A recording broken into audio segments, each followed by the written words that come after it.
Hey everyone, welcome to Buzzing About Romance. I am Becky, and joining me for this episode is Leah. Hello, Leah.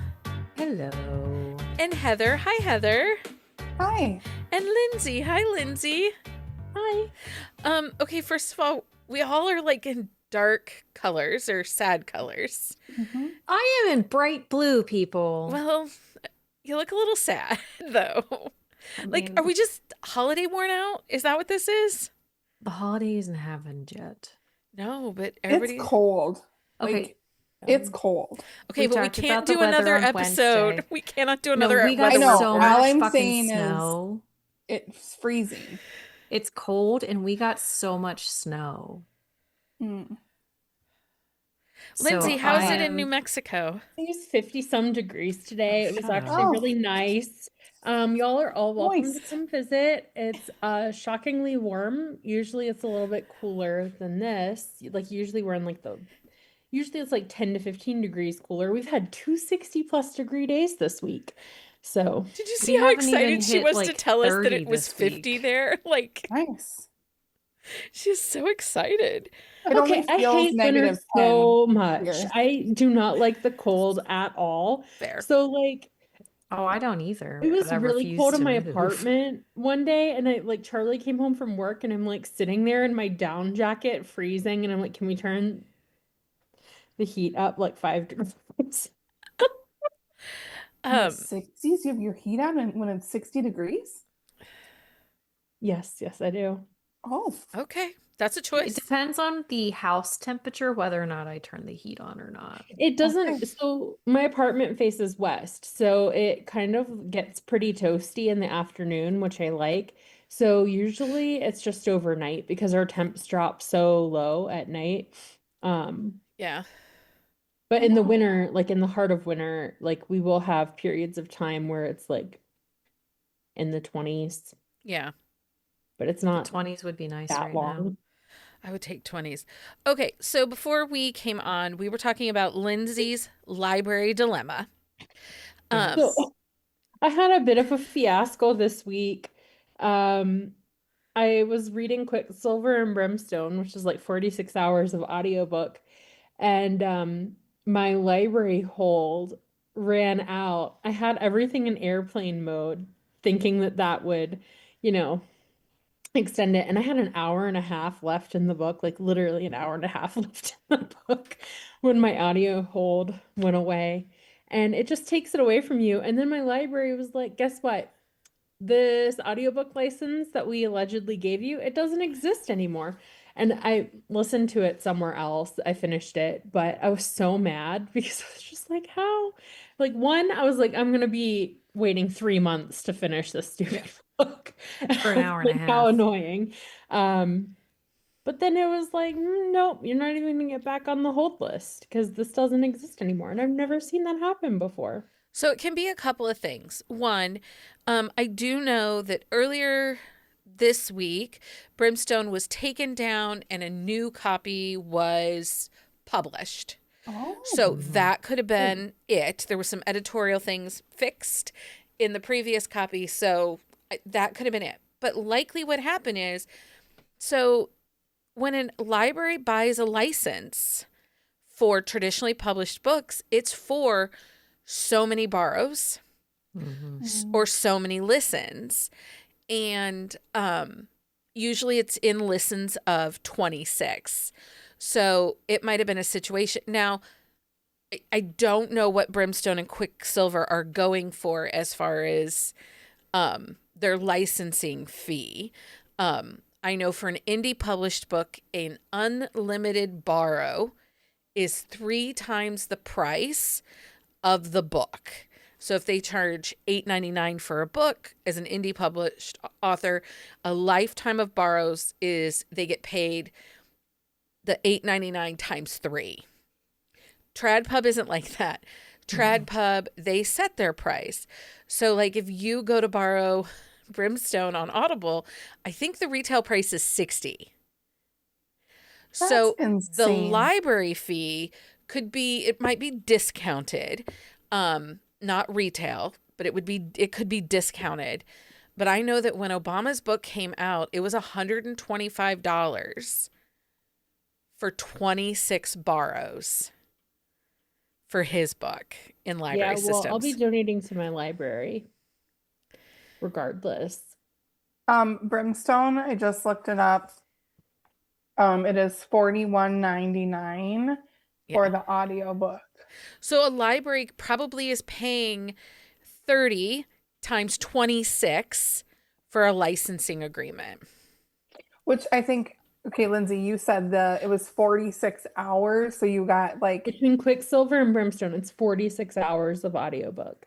and then it disappeared an hour and a half Right. before you were And done. Jenny says it in the comments. It was the last hold on their licensing agreement for that book is likely what happened to you, Lindsay. Well, that's fine. I listened to it on, I forgot that I have like 3 months free of Spotify. So I was like, oh, I hadn't used my audiobook there, and it was there, and I finished it there.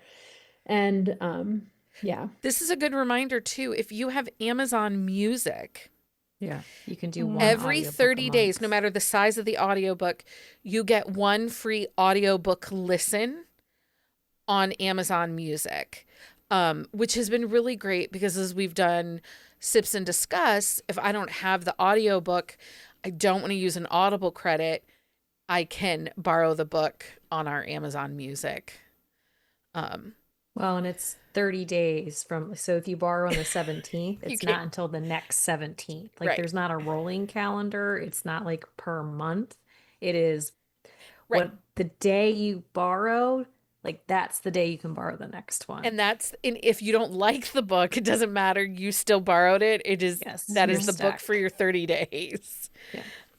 And I think Spotify, it's like the 15 the hours. account owner only. Yeah.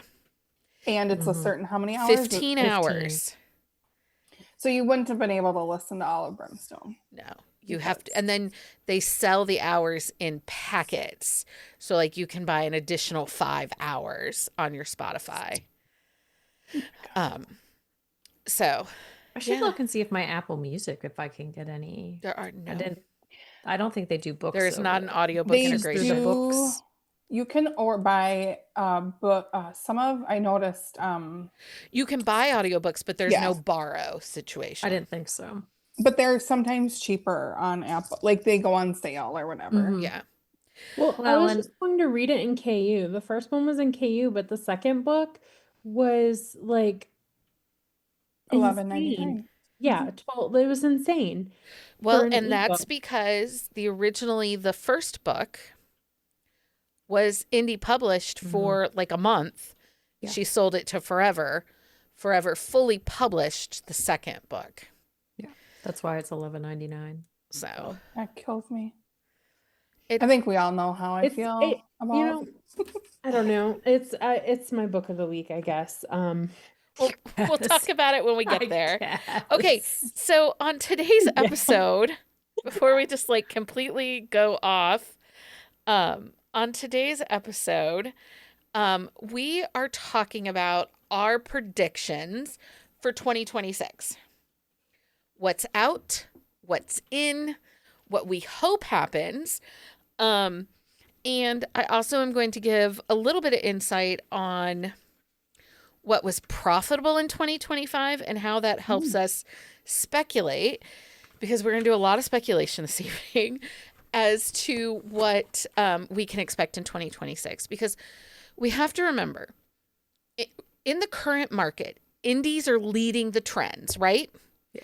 They're the ones pushing things forward, and traditional publishing is coming behind and buying it. And so we can look at what indies are already putting up for pre-orders for 2026.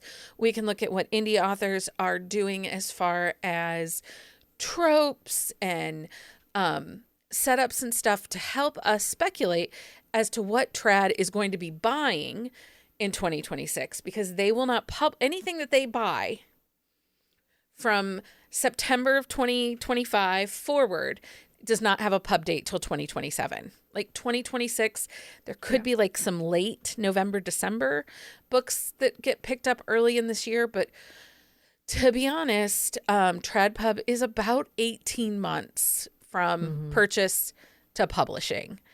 And so That's so far. Like, it is, which is why we often feel like, oh, this isn't big anymore. Like, why are we seeing this coming out There's of always kind of a Berkeley? delay Yeah. with trad. Yeah.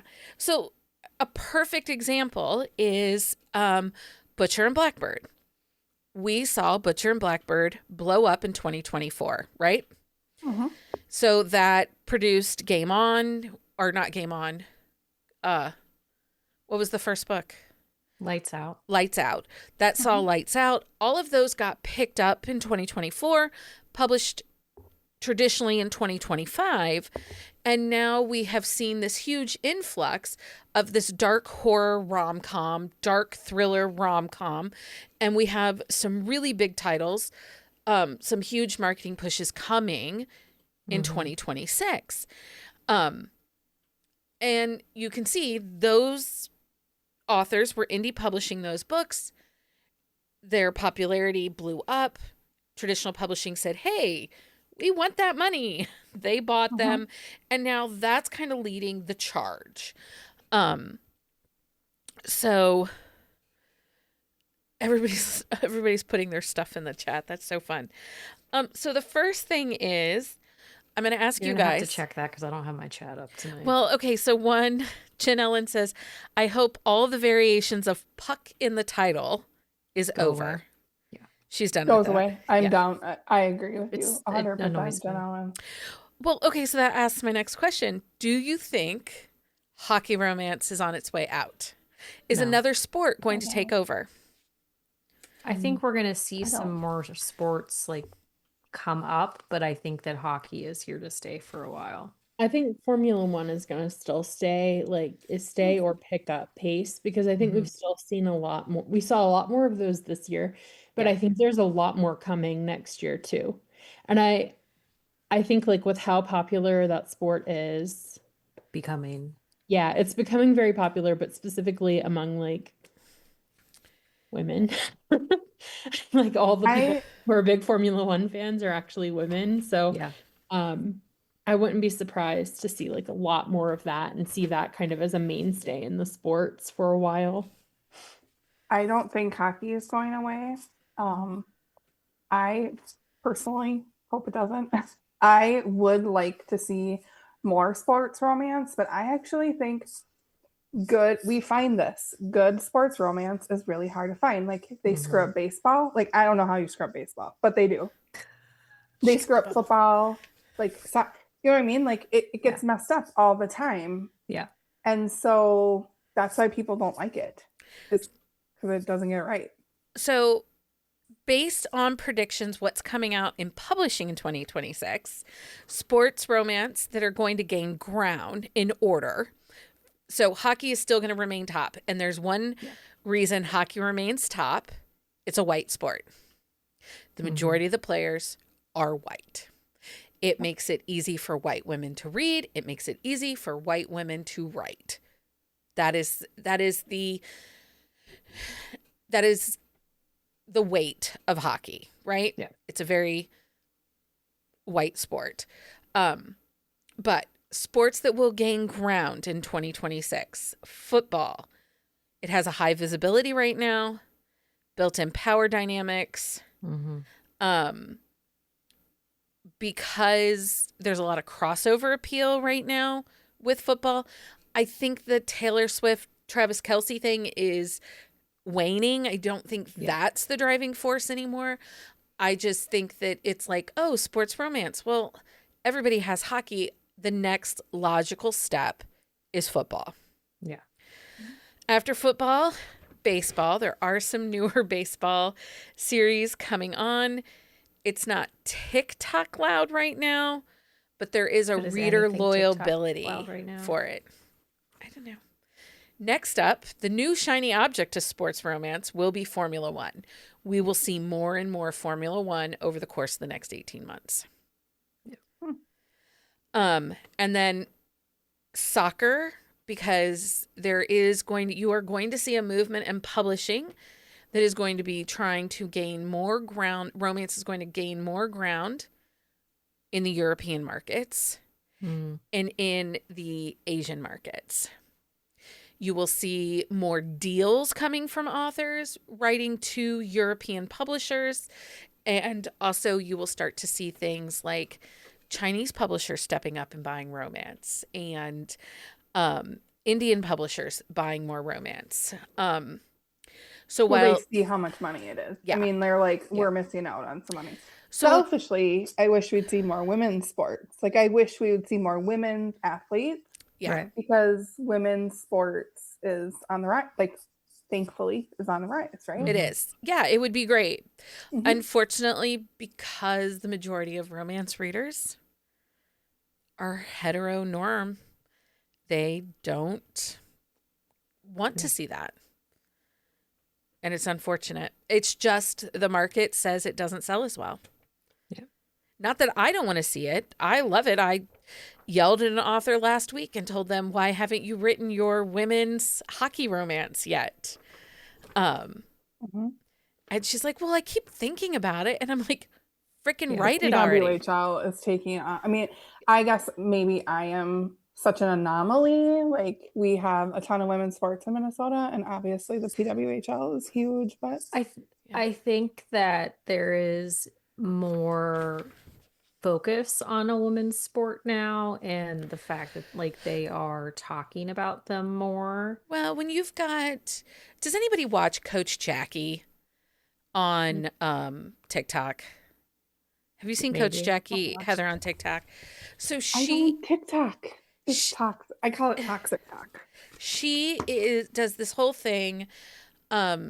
She shares stories of women's sports. Her tagline is, I love women's sports. And she features different women athletes, different women's sports. She goes to their events. She talks about it.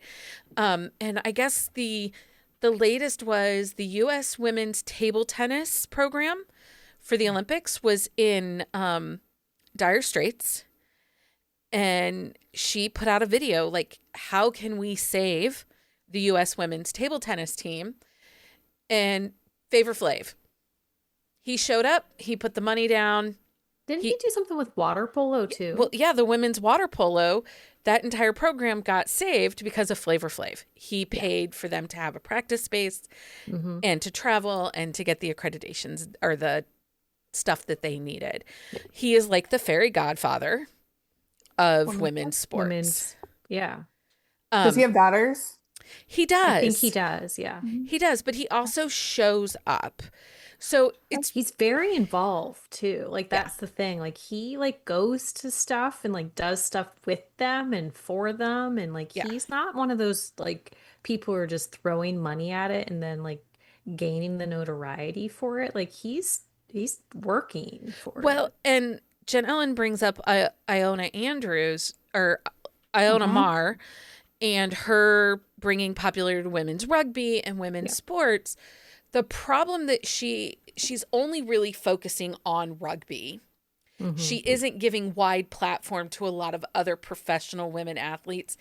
And so that's kind of why I like mentioned Coach Jackie and not Alona. That's why I mentioned Coach Jackie, is because Coach Jackie covers the broad spectrum. The spectrum, yeah. And she actually had a really interesting take, and we'll talk about this after the first of the year when we discuss heated rivalry and all that stuff.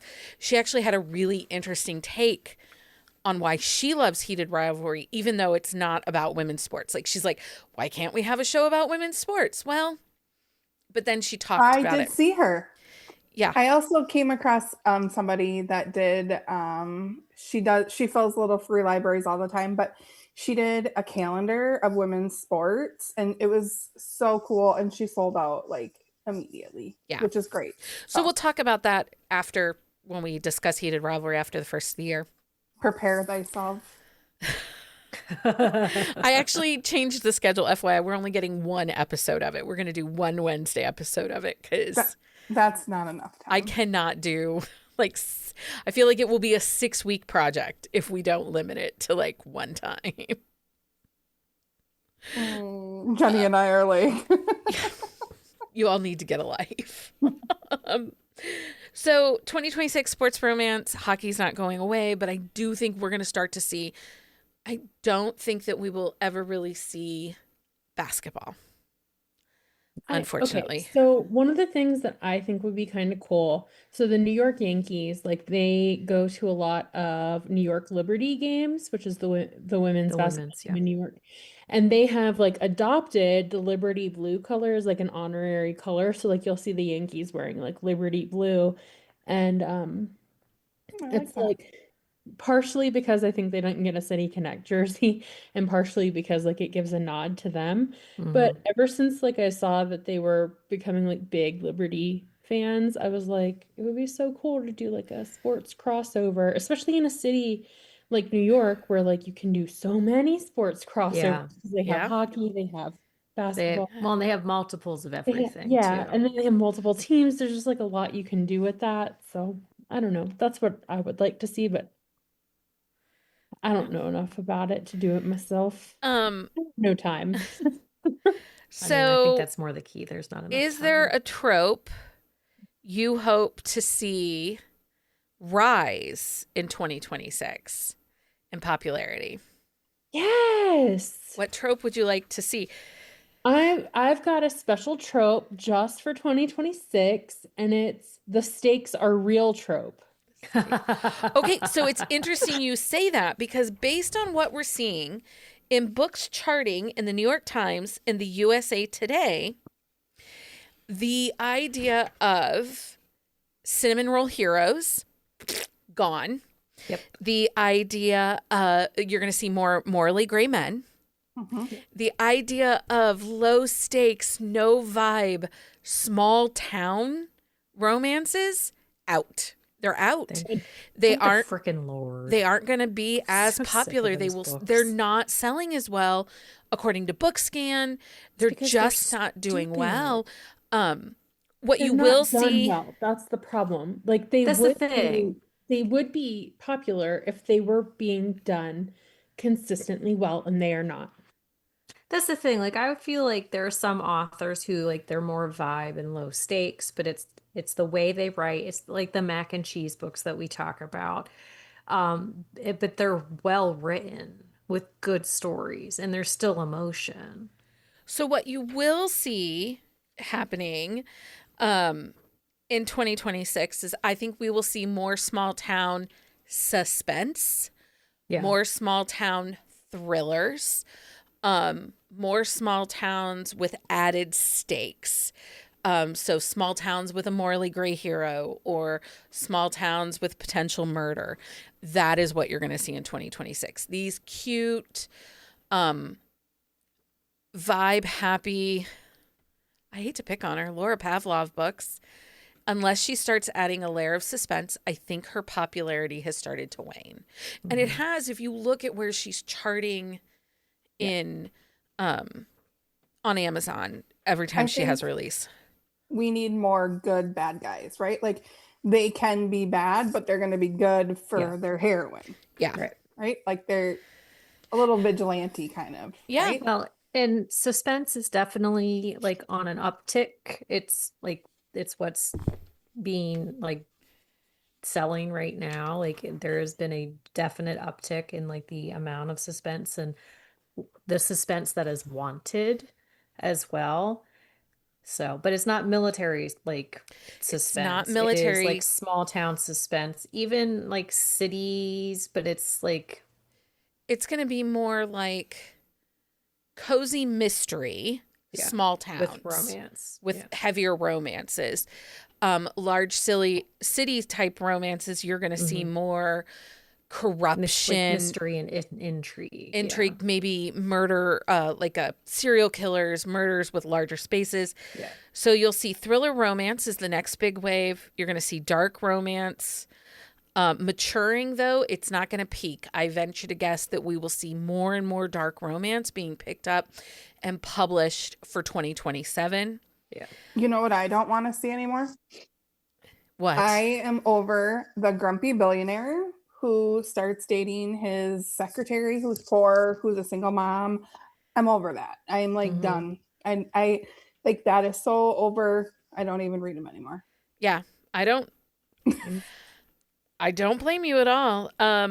Small town, if it has a suspense layer, rom-com, but it will have to have more evolving into emotional sharp chaos. Yeah. Versus just like slapstick energy. Yeah. And Jen Ellen's over Secret Babies, but sister, they're not going anywhere. It's funny that you say that, but the trending trope in 2025, Secret Babies. Secret Babies. So, and you see people all the time, you know, I read a pregnancy romance and I loved it.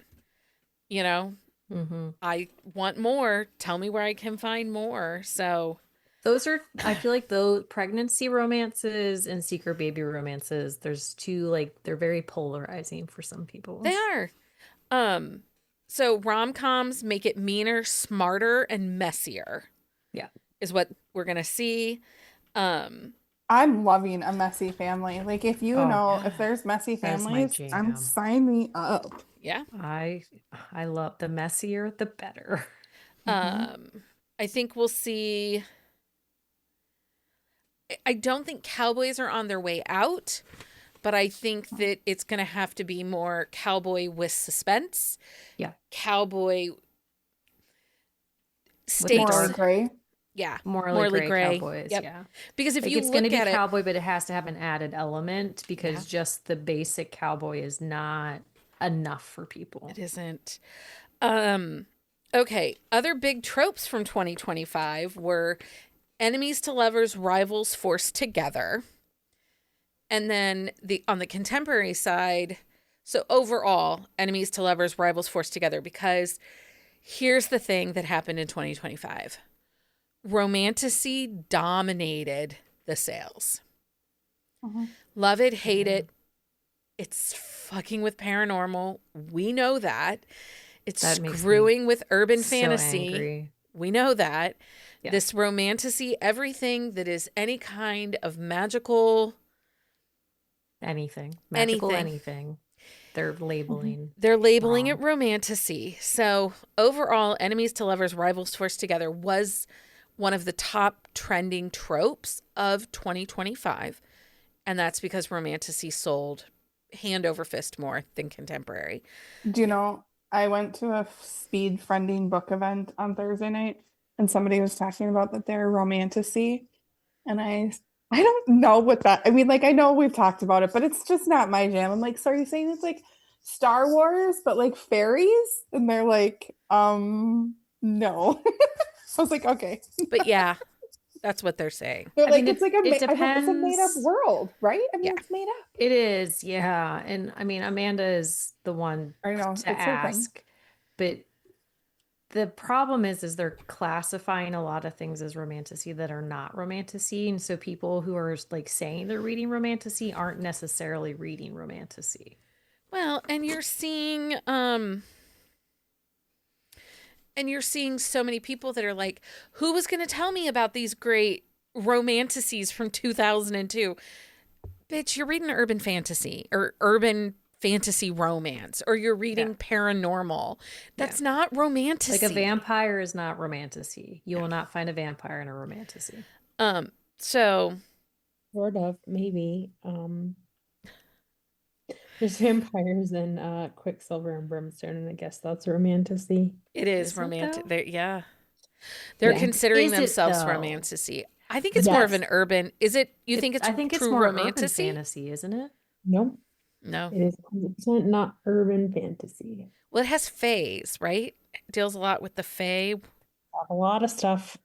But I wouldn't necessarily say with a fae it's romantasy either, because like fays are kind of a separate entity. Different world. Like none of the worlds they're in are parallel to like a normal city. It's a whole, I mean, I don't know. The whole thing. I won't be reading those. To me, like the difference between like fantasy and urban fantasy is like urban fantasy is like a fantasy world overlaid in like a contemporary. Our modern Yeah. world. Like it doesn't take like a lot of world building. And then like for romantasy, like what gets largely classified as romantasy is like the fantasy ones where it's like a whole different world where there's like not really parallels. Like there's political structures that we can relate to, but like it's just all different. Mm. Okay. Oh. So how happy are we that cinnamon roll heroes are going away? That the morally gray are going to win? I mean, I don't always love a cinnamon roll, but if it's really well written cinnamon roll, I do like them. There's no such thing. You There's no such You thing. lie because there have been a couple cinnamon rolls that you have read and you have Overall, enjoyed. they're So all you stupid. cannot say there's no such thing. Overall, they're stupid. I'll take a golden retriever because he's a goodest boy. That I'm just saying. But he can still bite. Let Lindsey talk. Sandor writes some cinnamon rolls. She does. No. They're golden retrievers because they will bite you. I'm just saying. I like hate the golden retriever. I really hate the golden retriever black cat thing. Like super hate. Super hate it. Like, can we just call it Grumpy Sunshine? Like, why is it not Grumpy Sunshine? Why is it reverse Grumpy Sunshine? Can we shut don't use that reverse because down that's for stupid. next year? Because it's so stupid. Like, it's literally just Grumpy Sunshine. Reverse Grumpy Sunshine It's the not dumbest like thing I've anything ever heard. though. Yes, throwing it's like a reverse age gap. It's not reverse. It's a fucking age gap, people. Throwing It's the reverse same on thing. it is Exactly. I hate it. It's obnoxious. stupid. It drives me insane. But I don't. Insane. It drives me insane too. But if I can get people to stop using fucking reverse and say black cat, golden retriever, and they took out using reverse, I'm okay with that because I literally like want to punch someone every time I hear someone say, it's a reverse age gap. It's an age gap. She's older. How hard was it to add 2 words? But there's no older. reverse. Like they're not Benjamin buttoning. Like they're not going backwards. I don't like the black cat golden retriever thing either. I would just like it to be called Grumpy Sunshine. I agree. I don't know. I would like it to. I think though, in my opinion, black cat is more than just grumpy though. Yes. There's like other levels to it. Which to me, when you say, go ahead. The black cat doesn't bother me as much because like there's a different nuance to the way the character is written rather than just a grumpy heroine. And I don't look as a black cat as just grumpy. No. She's slightly unapproachable. There's an air of mystique about her. It's more than just that like she's grouchy. It's more like there are layers to her, why she presents that broody RBF. Yeah. Yeah. Yeah. There's more to her than just being grouchy. Like, I have no problem with that.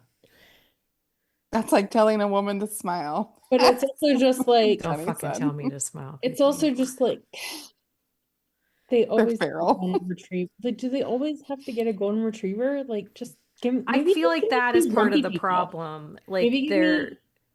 Like you can have a black cat heroine, but she doesn't necessarily need to be with a golden retriever hero, which I also think this comes down to a lack of education of the idea of archetypes, which is why we as a podcast have focused so heavily on archetypes and using the archetype correctly. Because I think that, again, so many readers don't necessarily have the knowledge of story. Like when you hear people say, oh, I really want more yearning. You had yearning and you said, no, give me vibes. Yeah. And you didn't want yearning. So I think that some of it comes down to lack of understanding of archetypes and character typing. Yeah. And in general, I'm not sure, unless you have studied creative writing and characterization and all of that, it's not necessarily something that's in everyone's day-to-day conversation. Mm-hmm. And I'm not saying you even have to go to college for it. You don't have to go to college to understand archetypes. You know, you just but if people don't talk about it enough, you don't have an understanding or a grasp of that there's different character types.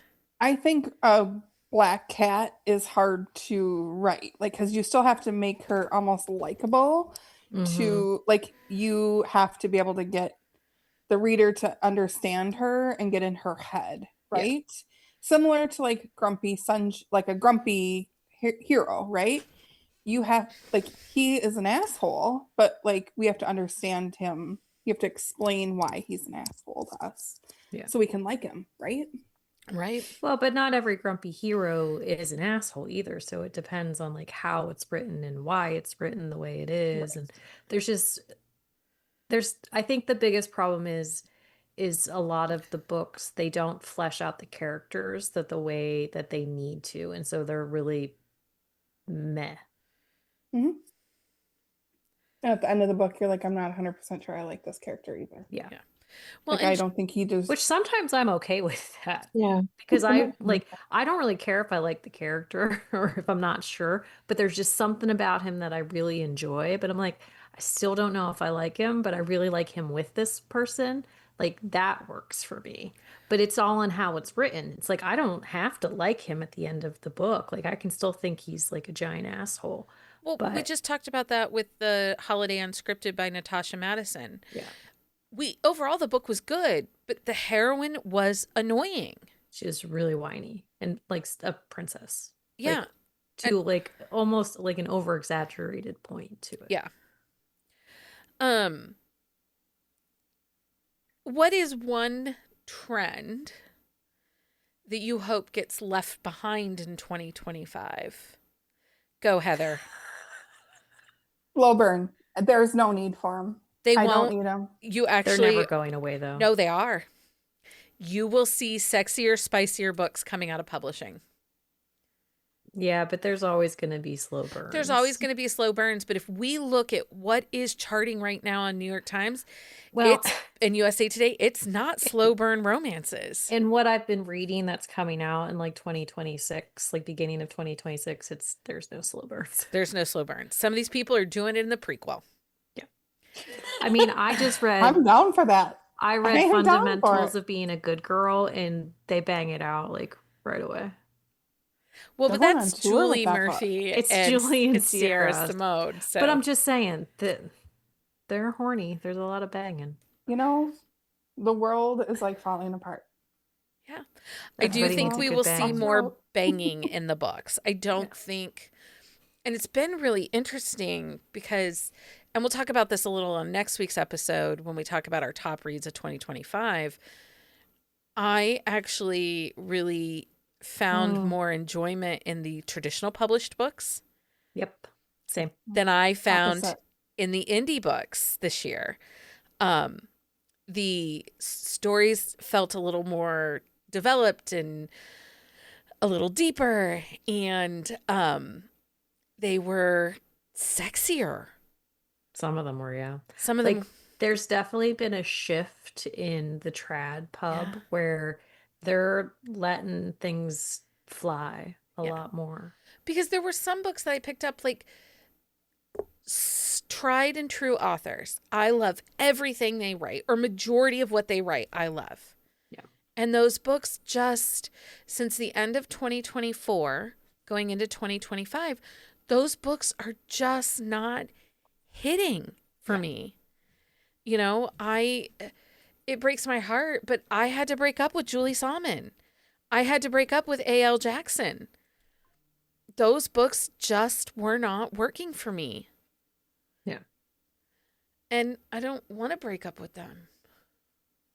We'll circle back eventually. Eventually we'll circle back. We always circle back. Leah, what's one thing you would like to see go away in 2026? The lack of a third act breakup. Lack of third act. Bring them back. Bring back the third act. Or give me a really good, solid reason why there's no third act. I need a good third act something. It doesn't have to be a breakup because we all know I read a lot of suspense. Strong third act ups. So a strong third act event.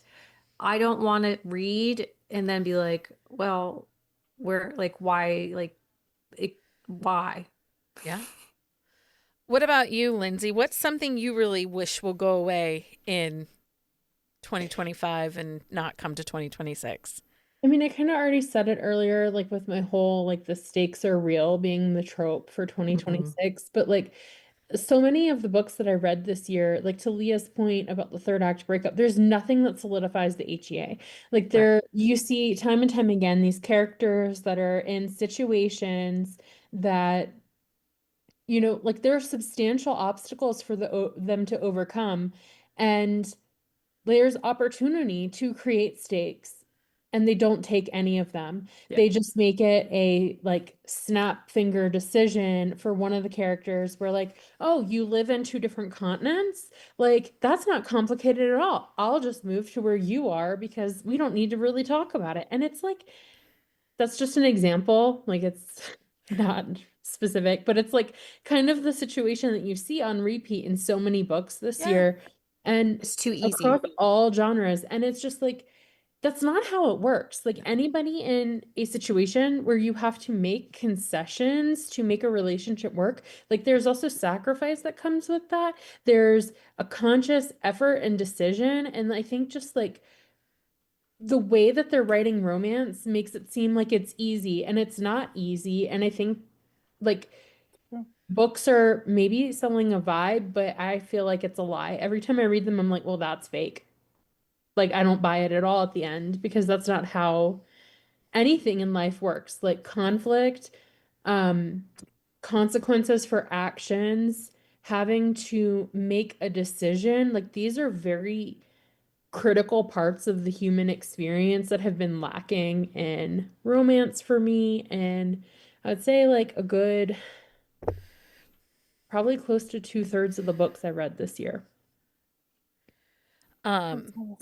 Stacy, who has all the money to be breaking leases left and right? Also, moving as hell. Also, if you have a pet, don't forget about the pet. And if you have a large family that you talk about, make sure you invite them all to the Let it wedding. go, Leah. I'm never Heather, letting what that is go. yours? That is a hill I will die on. You had one. You said you had one. Well, Jen Ellen said over labeling and listing every single micro trope. Yes. Oh my God, that's so Microtropes annoying. drive me nuts. That crosses the line. Like, They're spoilers. They are 1000%. Yeah, I got really mad with like one of the Walker Rose books because I got an arc for it and they sent me like a list. It was like 20 microtropes long, and I was like, you're ruining the book for me. Well, there's no point in reading it now because I know was like, there's everything that no happens. surprises in the book now. And I was like, I'm not doing any more arcs for this. I was like, this is also over troping a book. Like, you only need, like, really, like, you don't even need to trope a book. Like, yes, No, it's like let the fun. reviewers trope the book, but like, even as somebody that works with authors and then works with the promo companies, give me 8 tropes in this book. This book does not have 8 tropes. And I also don't need to list like 8 books. 3 max. 8 tropes. Like, you don't need more than like a couple tropes. And then they want, if you don't have 8 tropes, well, then give me like 4 tropes and 4 micro tropes. Again, I don't need to give you the micro tropes because that is a spoiler. But also, a microtrope is very personal. Like, it's an individual thing. Like, what somebody considers a microtrope for them, somebody else might not. Like it's little nuances that people like choose. I think about also some of them are so dumb. Like, he knows how she likes her coffee is not a microtrope. No, that is not a that's like microtrope. common fucking decency when you're dating somebody. One of the things that I think back to is, Heather, I think about when you and I in 2022, we read Praise.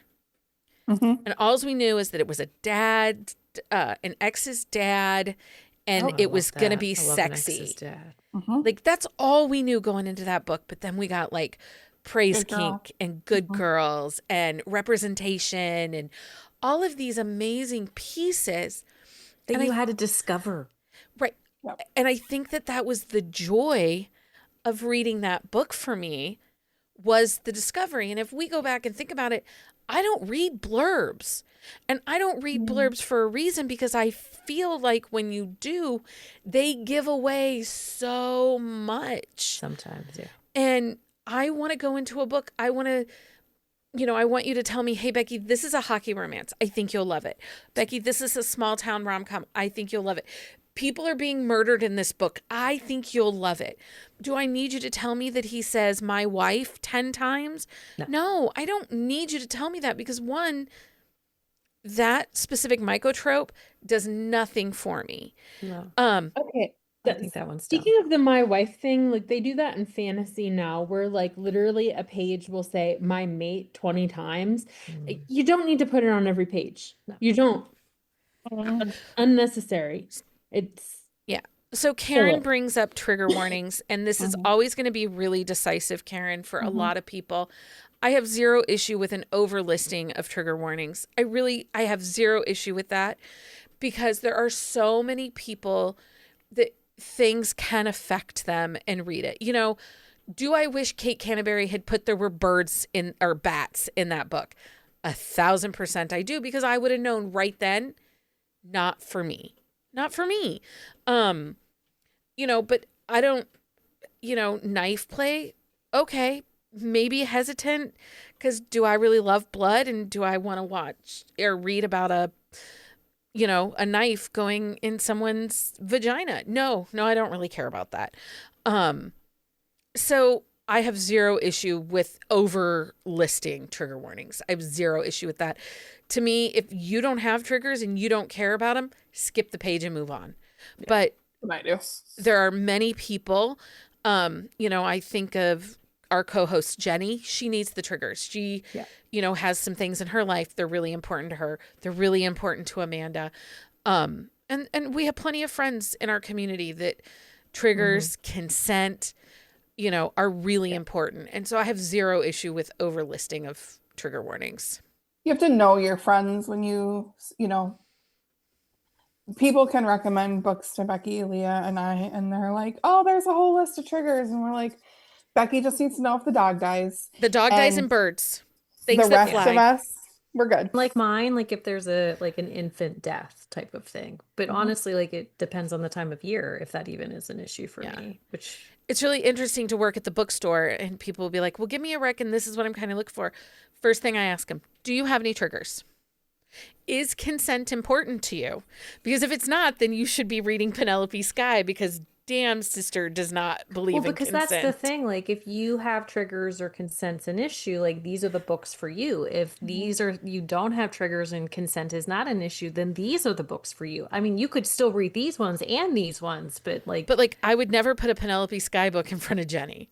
Oh my God, no. She'd have Amanda, if she knew going that was one of my favorite things. I went down that rabbit hole after one of our episodes because I was like, so crazy unhinged. Like, yes, like you can sell me on unhinged. Like those books are so dark and so unhinged.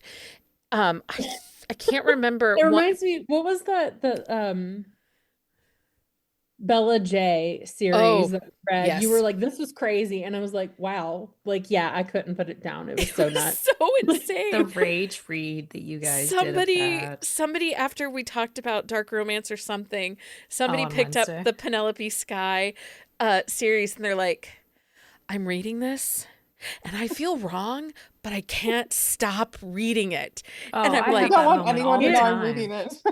No, it's like being a kid in a candy store and it's like you have a blank check. Heather, have you read that series yet? I think I gotta go back. I gotta look. Buttons and Lace. I feel like I did. Like, here's the thing. I feel like there's so many books I read in like 2018, 2019, and that's just don't remember 7 years ago. Like, that's so crazy. And these were early on out there. These came out like right after the 50 Shades kind of upswing. These were the first dabbles into dark. I feel like I did because I went from 50 Shades and I was like, oh, this is, and then I went to Sylvia Day and read like Gideon Cross. And then I was like, okay, I need more of these. That Crossfire series by Laura Lynn Page. I remember reading that. No, Crossfire's not Laura Lynn Page. Not Crossfire. What is hers? She has one. Is that Sylvia Day? Sylvia Day is is Sylvia Day? Sylvia Day is Crossfire. Laura Lynn Page is what is hers? It was like the Fix. Was that the Fix series? I don't even remember. I have to look. Yeah, Sylvia Day is Crossfire. Yeah, and I met her in Denver. I really like her. She's got something else coming out. I mean, Laurel She and does. Page has those brutal billionaire No, it was ones. before the Fixed series. Fixed on You, Fixed in You, Forever with You. Holy crap. Those books are bonkers. Like Yeah, but her Slay series is pretty bonkers too. yeah. Yeah. I mean, she likes a bonkers book. She does like a bonkers book. But those are like that morally gray, but those are the books I think are going to start to excel 2026. Okay. Do you guys think that we will see big city romances making a comeback? And I'm not saying necessarily billionaires, but I do think it will be billionaires, but not necessarily like, I think it'll be the ethical billionaire, which is such a dumb way to say this. And I'm talking like those Sylvia Day, the Laura Lynn Pages that take, even 50 Shades, that take place in big cities. I don't think those ever really went away though. But they're not super popular. They're not as popular, but it's one of those things where like it's never left. So I mean, I think that like they might start selling again, but they're not. Do you think we will see a resurgence? The thing is I think it'll be slow. You think it'll be slow? I feel like that.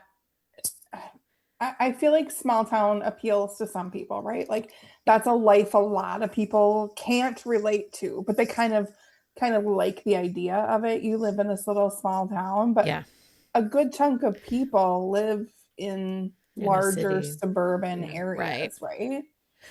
So what I think it is, though, I think we will see a surge in cities, but I think it will be not so much like the Mr. Gray billionaire guy. Yeah. I think that's where all the mob books are going to be.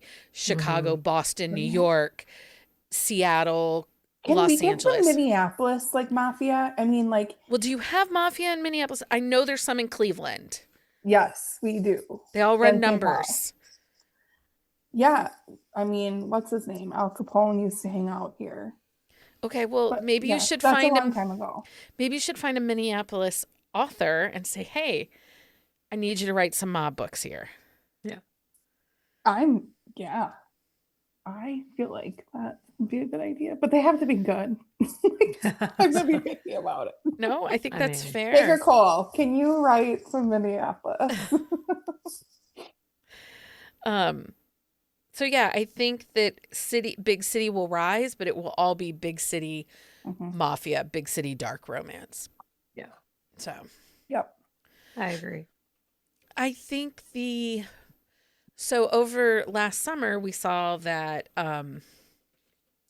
Alex in the City, or what, Summer in the City book that was like fun and Alex flirty. Astor. Yeah, by Alex Astor. I think those books like that will be less and less popular. The kind of influencer debutante kind of lack of agency 20-year-old books. I don't think that those will be popular at all anymore. No, I mean, I think that people will still write them in the hopes that people are buying them and reading them, but they're not going to be like standouts. Also, unless you get that like one like random one that really picks up. Yeah. I think it's just they'll be there but not be big sellers. Yeah. Do we feel like the illustrated covers? They're here to stay. I am looking through and we're still seeing anywhere. They're here to stay. I don't think they're going anywhere. So they're not going anywhere the reason, and there's a couple reasons for that, right? Is marketing wise, physical books and romance are on a rise. And it is the only genre in publishing that physical books beats out digital books. Every other genre, it's pretty close to even. This was wild to me. So I went to the speed funding event. There were 50 women or whatever, right? And they kind of like rotated us through. It was super fun. And so one of my questions was, I said, do you read on an e-reader or do you read physical books? So I think I talked to probably 15 different people in the course of the night. Every single one of them said paperbacks. Yeah.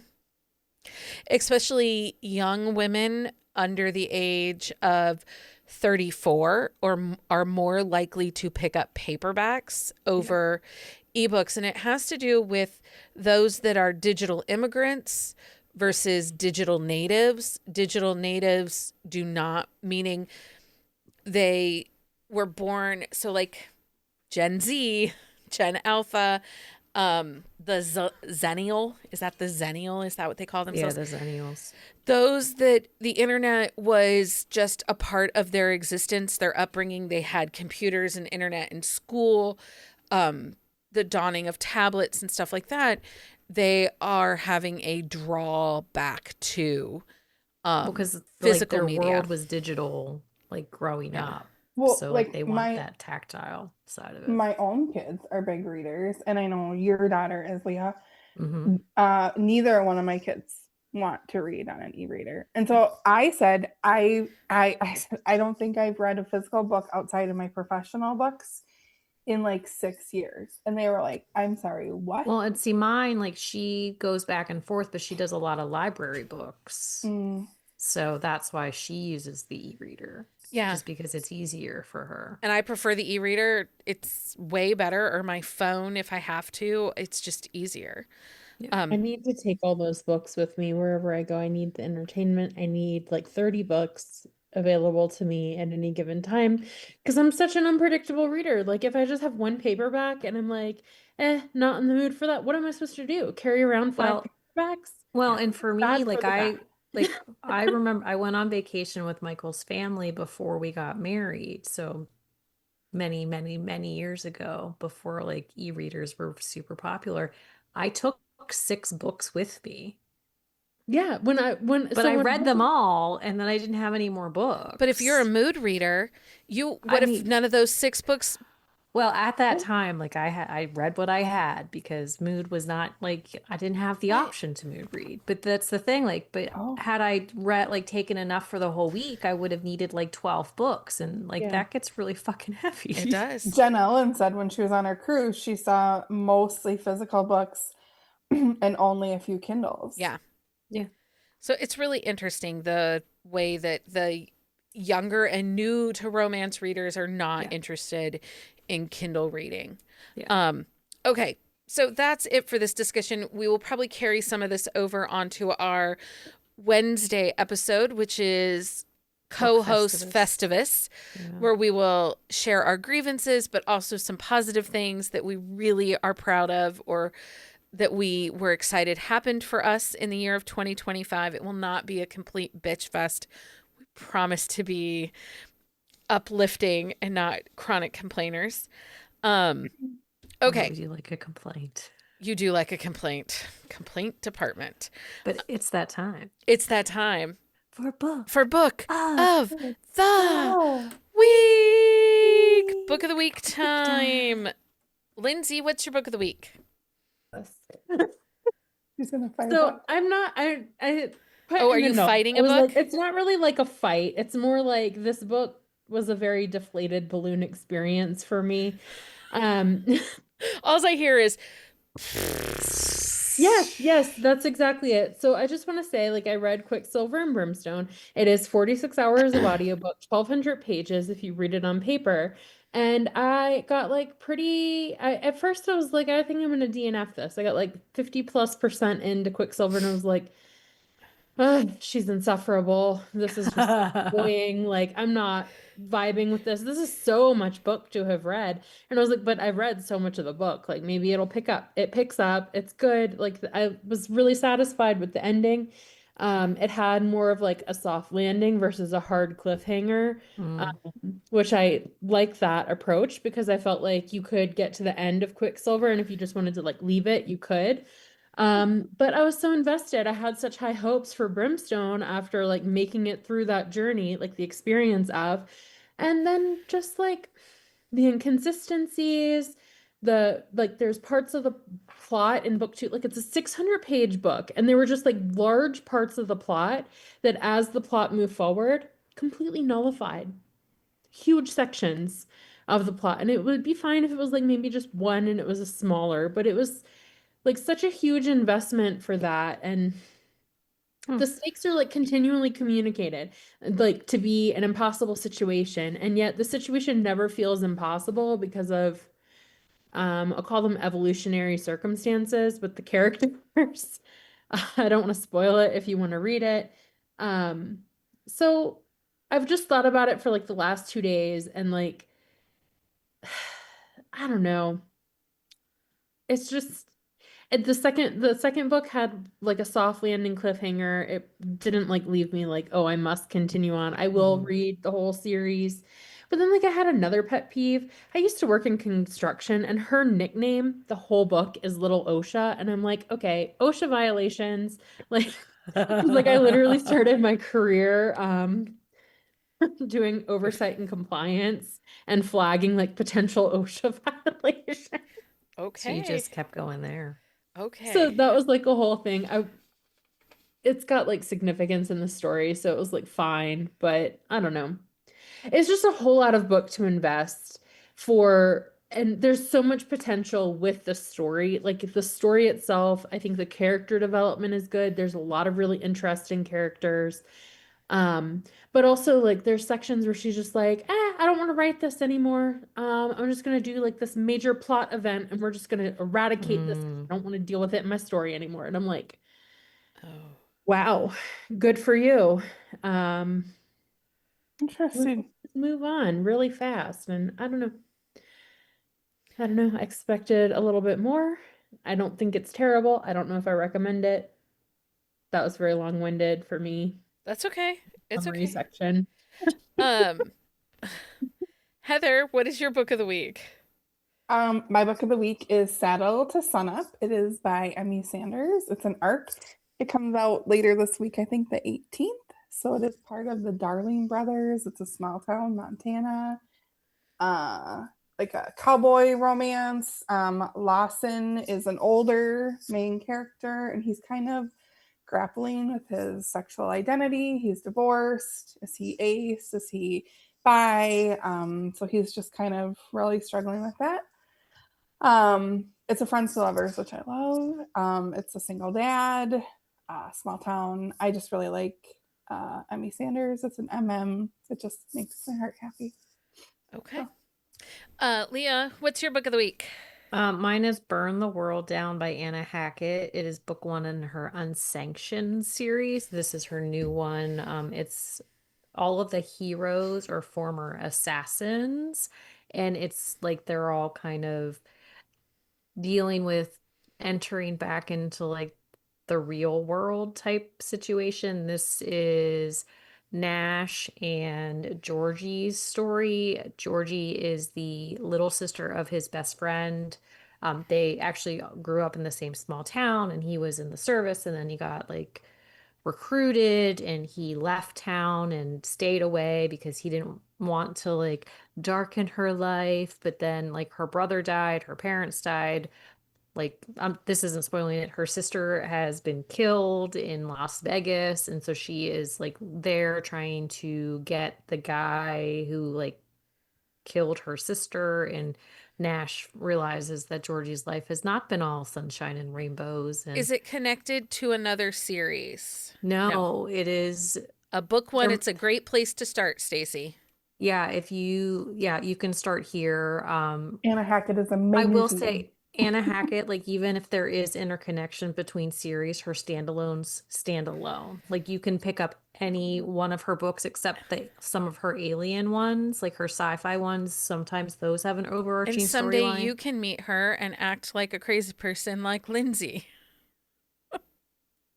I was very unhinged when I met Anna Hackett. But then you had a delightful conversation with her husband, who is like one of the sweetest men. Like They're He both is so so sweet. I love them nice. so much. so They nice. lived in my home state. They did. Me it, too. yes. They lived in Minnesota. They've actually lived multiple places all over the world. That's like so they funny. I really like they love have them. been everywhere. But yes, they're the most adorable couple ever. So this is a good place to start, Stacey, if you're Yes, looking Stacey, for... this is a great place to start. If you have questions, just message me and I will give you all the details.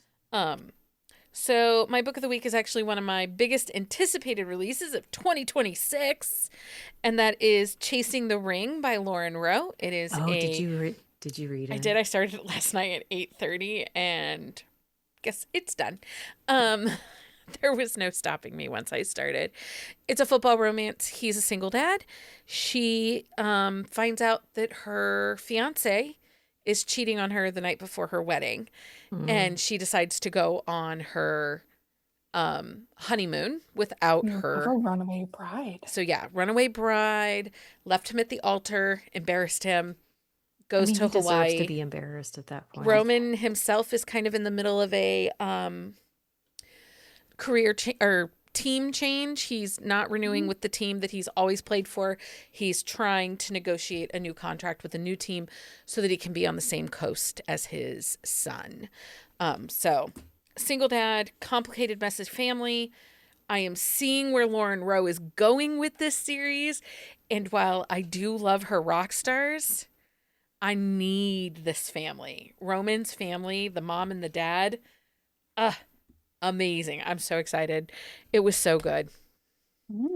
So Chasing the Ring by Lauren Rowe. It comes out in January, and the special edition is gorgeous with its sprayed edges. So, and it's her first trad pub book. Yeah. It's coming out with Kensington. So I'm excited. I think I requested it. Okay. So, Patreon update. This is your last notice. If you have not gone on to Patreon and updated your mailing address, you must do so this week so that I can send you a little year-end something fun in the mail.